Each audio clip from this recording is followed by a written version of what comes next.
I love what he said because he's basically saying the average players that survived the hand check era, if you put them in this era, they would be better. And the average player from this era, if you put them in the hand check era, they would be out of the league, right? So, or on the bench. And I agree with that because I'm looking at Allen Houston. He was a good player, didn't make a lot of all-stars, but I bet if you put Allen Houston out of the hand check era and just dropped him in this era where you had freedom of movement and you couldn't touch him and they wanted you to score, he would be as good, if not better, than Devin Booker. They got the same capabilities, almost the same body type. I think Allen Houston is better than Devin Booker. Allen Houston from that era was barely an all-star. In this era, he would be a max player. He'll be a perennial all-star. You take a Latrell Sprewell. It ain't nothing that Anthony Edwards can do that Latrell can't do in this era. Take him out of that hand check era and put him in here. If you take a player like Nick Van Exel, put him in this league right now, comfortably top 5 point guard. You take Vlade Divac, every capability that Jokic have, Vlade Divac had. You put Vlade Divac in this era, perennial all-star. You put Jokic in that era, he might be Vlade Divac. And last but not least, if you take Luka from here and put him in that hand check era, he do Turkoglu. So let's get into some more Kenny Smith, right? And we're talking about the new era because he said a lot in the interview. This is all from the same interview, and he was talking about what makes it different when you're comparing players from this era and last era.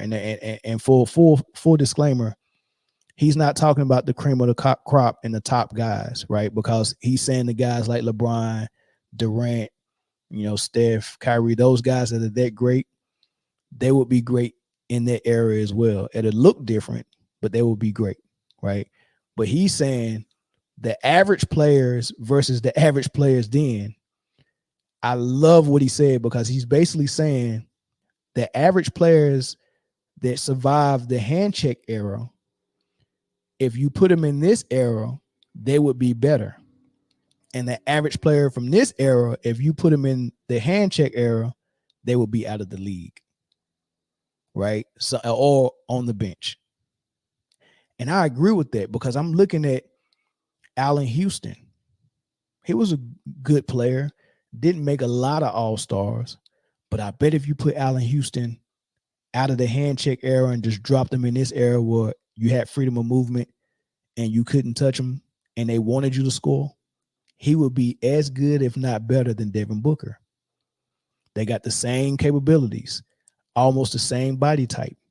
I think Allen Houston is better than Devin Booker. Allen Houston from that era was barely an all-star. In this era, he would be a max player. He'll be a perennial all-star. You take a Latrell Sprewell.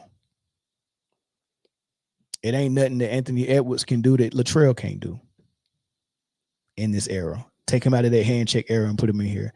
If you take a player like Nick Van Exel, put him in this league right now, comfortably top 5 point guard. You take Vlade Divac, every capability that Jokic have, Vlade Divac had. You put Vlade Divac in this era, perennial all-star. You put Jokic in that era, he might be Vlade Divac. And last but not least, if you take Luka from here and put him in that hand check era, he do Turkoglu. Here's Kenny Smith. You haven't lived it. You haven't lived that moment when Michael Jordan was scoring the baskets, so you can't see it. But I've lived the moment even when LeBron was playing Detroit and he had 20, I think it was 30 straight points. I lived that moment. Mm-hmm. I lived the moment of what Joker's doing. I understand all the moments, but the skill level, because you can shoot the ball from half court and it goes in doesn't make you an impactful player. It doesn't. And there are certain guys that can translate in each era, for sure. But there are guys who are average players that think that they would have translated to be great players, and it's insane. It's insane. And I gotta pull the horn out, man. I get it, man. We on podcast. I'm gonna pull the horn because, like, and they go, well, Kenny talks like. Sometimes I get this. Kenny talks like he was that guy. I was that guy. Yeah. No, I was. And yeah, I'm gonna say this: if there was a party that everybody who won a NBA championship, I'd be at that party. Yeah, comfortably. If there was a party where everybody had back-to-back championships, I'd be at that party too. Yeah. If there was a party where everybody who won, I just had a thought. Can you imagine Jokic in that era where the post was where all the action happened, and he had to guard David Robinson or Tim Duncan in the post, Rasheed Wallace in the post, Yao Ming in the post, Shaq in the post?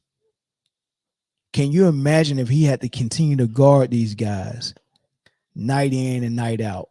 Like right now, there's nobody. Look what happens to Jokic every time he plays Embiid. That's the only center in the league that really punishes him, because nobody else is big enough or skilled enough. And Embiid is both. He's big enough and skilled enough, right, to destroy him. So he can get him in foul trouble and he can defend him on the other end and then give him 30 or 40. He just really be embarrassing Jokic. Imagine if Jokic had to play Embiid out of the 82 games. I would say he was facing a big man or a center that can punish him out of the 82 games. If you're in the West, because that's where all the action was at in the West, you're probably playing those teams 4 times in the West. You could easily have to imagine playing Embiid 40 times. You could easily have half of your games being played against just real talent. You got to see Shaq 4 times. You got to see Duncan David Robinson 4 times. You got to see Yao Ming 4 times. You play Sacramento, you probably won't guard Weber. Every now and then Weber will play a little bit of center. But maybe not. Right? It'd be tough for Jokic. Foul trouble. Just imagine Arvydas Sabonis and how slow he was moving. And Arvydas guarded Shaq pretty good because he was a 7'3" guy that was over 300 pounds. It's just he had bad knees. But just imagine that. Imagine Arvydas Sabonis or Vlade Divac. That's what Jokic would have been. college basketball player of the year. I was basketball times player of the year in college basketball. I'd be at that party. If there was a party and they said the best 50 players of high school basketball that ever played, McDonald's All-American sent me a ball, voted me one of the top 30, I'd be at that party too. Yeah. So I've been at a lot of parties. So I've seen a lot of people and I've seen the great people in those parties. So you're just average, bro. You're average. Yeah. You were average then.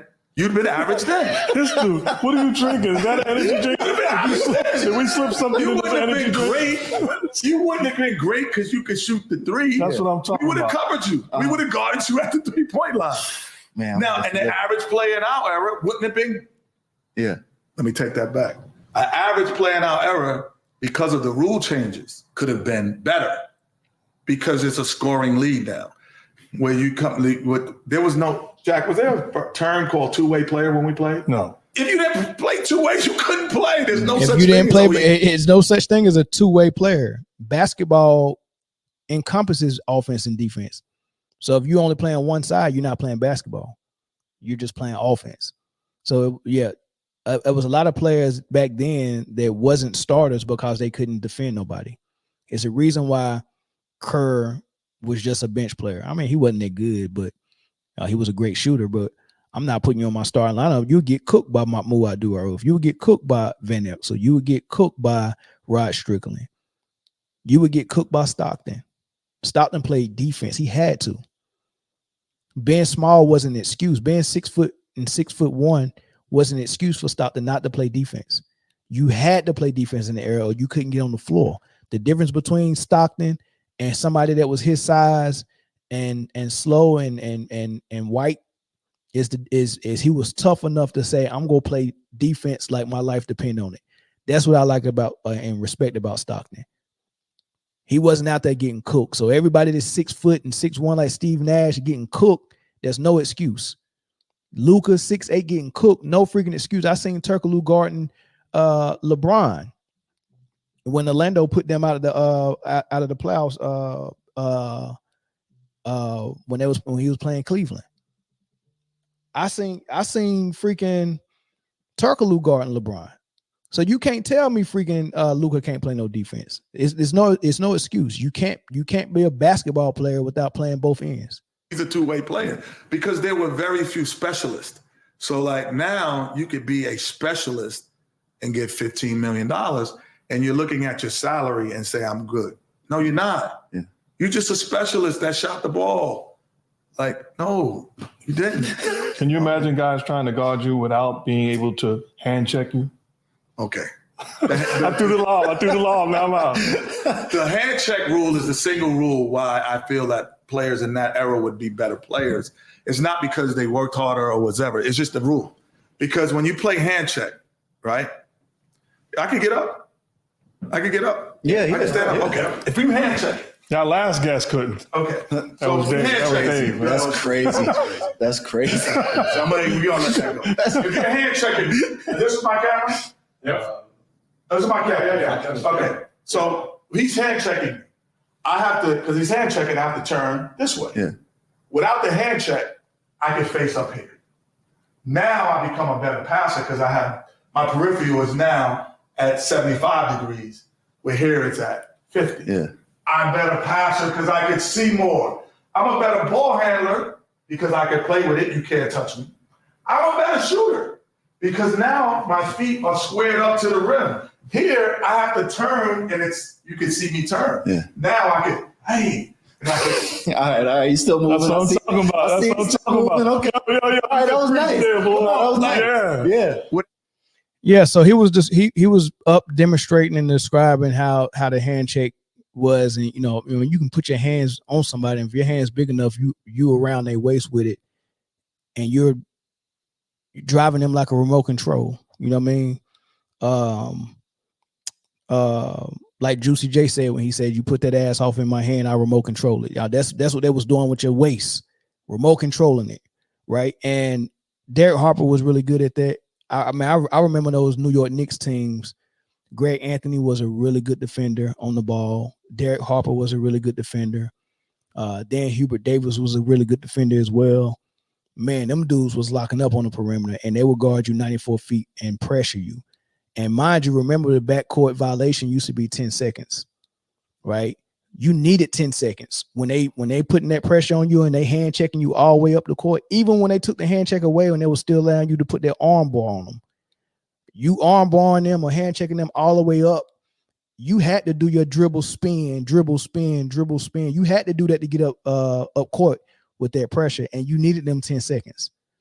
Right, you walking your back all the way up court, zigzagging just to get to the half court and start your offense, and you got your back turned the whole time, right? Not coming down and you facing the rim and all of that stuff. Nah, that's a totally different type of game, right? Totally different type of game. So, it was different, and he's talking about that, and I think people should respect that. I see some people in the comments. Somebody named T Perfect said he want to call in. That's fine. I'll take that one call in. But it's got to be quick because I got to get to this last topic and get out of here. I'm trying to get out of here by 5:30, but it look like I'm gonna be a little bit late. So if you want to call in, I'll put the number just for T Perfect though. It sounds like he one of those guys that like to debate. That's not my thing. We can talk basketball. You can call and talk basketball. But if you want to debate, I'll let you spin. You can debate yourself. But yeah, call in. Phone numbers on the line. On the screen, 336-456-6453. Make sure you subscribe as well.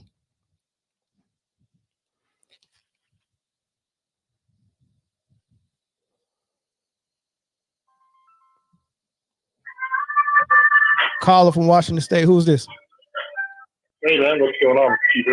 Who's this? Steve Irving. Okay, all right.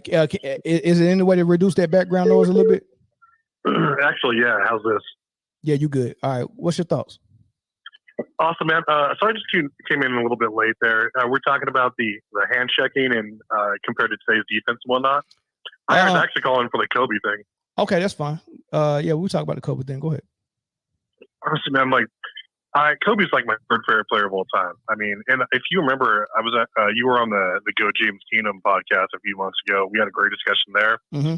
I actually respect a lot of your takes, especially stats on everything. There's a lot of nuance that goes in there. I just kind of wanted to give you my thoughts on Kobe. I think he's a certified top 10 player because you're right. He played in the toughest defensive era of all time by the numbers. I think he had impeccable footwork. There's a lot of nuance to his game too. Yeah. And, he played when, you had to be able to get your spots better than everyone else better. You had to, have that mental toughness, grit, especially compared to a lot of other alphas. I don't think you can make the argument though he's the GOAT. We're going to top 3 player just because what's your criteria? If your criteria is just the eye test, sure. But if we're just talking overall resumes and actual production, it's just tough for me to say that he's above someone like, Hakeem or above someone like Shaq or guys whose production translated to those accolades. Like I said, Kobe, generational talent, 100%. It's just tough for me to put him above someone like Mike when their games were kind of a dichotomy of each other, but it's just really tough to I don't know. I kind of get your thoughts on that, but I just wanted to kind of. Well, I think so. I think when people hear me talk about Kobe, I think that the way I talk about him, I think they assume that I think Kobe is the GOAT, and I don't. So I have Mike and Kareem ahead of Kobe. Now I do have him higher than you. You said top 10. I do have Kobe 3, and I do agree with you that his resume is lacking, and it's probably 5, 6, maybe 7 resumes you probably could put ahead of him. I don't think Shaq is one of those guys. I don't think Shaq's resume allows me to put him ahead of Kobe, but you're right. There's 5 or 6 guys who resume is better than Kobe, but I think the gap that Kobe created as a player between those players, even though his resume falls below them, their resume doesn't fill that gap that he created by becoming a better player. If that makes sense, right? Because nobody resume gonna be better than Bill Russell's with those 11 rings, but there's a lot of people that are better players than Bill Russell. So Bill Russell often gets put 5, 6, 7, and in that top 10 range, even though he has the most rings. He just wasn't the player. He wasn't the player that Mike was or Kareem was. Yeah, especially not offensively at least. I think he clears both of them defensively, sure, pretty easily. But you're right. I think Kobe, if we're just talking skill, but I don't think he was nearly as impactful to the game from a game-to-game basis as someone like Shaq. I think Kareem is the most skilled player we've ever seen, especially from a two-way perspective.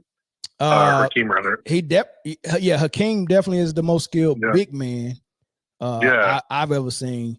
As a matter of fact, I'll go ahead and put my pyramid up here. I don't know if you're still looking at the screen, but in light of discussing the eras and which one was a more difficult era, it kind of affects my pyramid. Of course, I have Michael Jordan as the GOAT, Kareem right behind him. I have Kobe 3rd. Where do you have LeBron at? Just out of curiosity. Top 10. I got him number 10. 10? Yeah, I got LeBron number 10 because it's hard. Hakeem, Tim Duncan, Bill Russell, Bird, Magic, Wilt, Kobe, Kareem, Mike, all ahead of LeBron. LeBron is the first person on the list that I go to before I start ranking the deck stackers. I got the deck stackers below the guys who didn't stack the deck, right? So when you talk about Wade, Steph, Durant, LeBron, and Durant, one of my favorite players, and Steph, one of my favorite players as well. But when you start saying, hey man, let's stack the deck with the players I'm supposed to be competing against, I gotta tax you a little bit. And this is probably the lowest I can put LeBron because he's such a great player, but I can't put you ahead of people that didn't stack the deck, who actually achieved more winning than you did, right? So well, in the case of everybody except Hakeem and Wilt, but you know, I mean that's fair. The only thing I'd say about that, I mean that's like completely. I mean that's legitimate take for sure because I agree. LeBron, in a few times he did stack the deck, but I'd say that there's other players on the top 10 though. If you're gonna bring that, like you mentioned, Bird and Magic Johnson's actually one of only 3 consensus top 10 players to have played with a current year MVP the same year they won a chip. The other 2 being Kareem and Kobe Bryant. So I mean, I think they had more than their share felt. They were just lucky enough to kind of get kind of drawn into that situation, right? Not really have to go seek it. But I mean, I get it.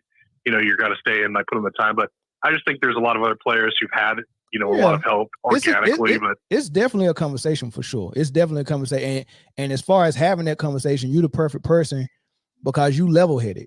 Like you level-headed, you know how to disagree, you know how to agree to disagree. You know, you bring your facts to the conversation, man. I love discussing stuff like this with people like you, man. I think you was one of the most level-headed guys when I was on GOAT James Kingdom that actually was like, yeah, I disagree, but there's some things that he's saying that's kind of right, but I disagree with that and disagree with that.